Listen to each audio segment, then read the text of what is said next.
Perhaps the best known defensive driving technique is to increase following distance. This distance might more appropriately be termed following time because it is a function of time as well as the size of the vehicle and the driving conditions. Before we talk about that, let's take a look at the stopping distance for an average tractor trailer. Stopping distance is more than the distance it takes the brakes to bring the vehicle to a stop. It begins with perception and decision distance. The distance your vehicle travels from the time your eyes see a hazard until you process the information and reach a decision. It can be greatly affected by visibility and the hazard itself. The average perception and decision time for an alert driver is 1 second. At 60 miles per hour, this accounts for 88 feet traveled.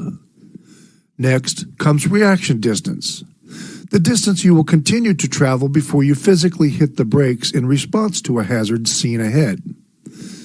The average driver has a reaction time of 3/4 of a second to 1 second. At 60 miles per hour, this accounts for an additional 88 feet traveled.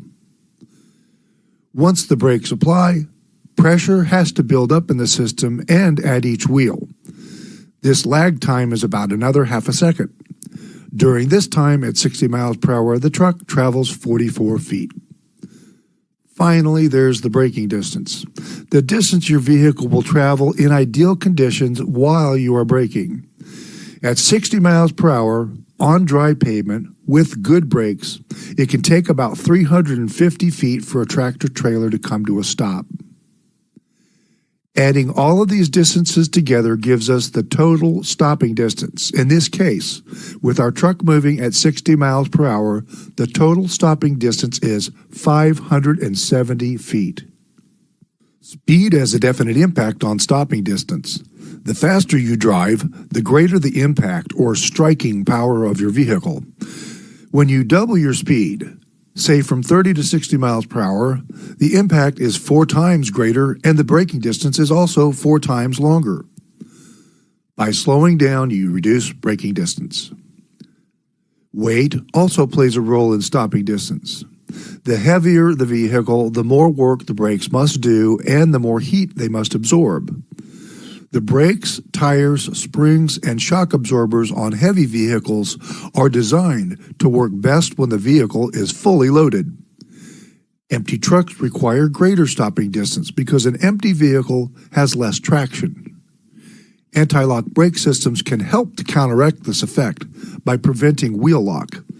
However, since the brakes are cycling on and off, your total braking distance may be extended.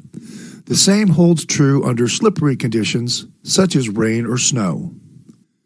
Let's say you're traveling down the highway following 3 seconds behind a car, which equals 264 feet. Suddenly the car's brake lights apply.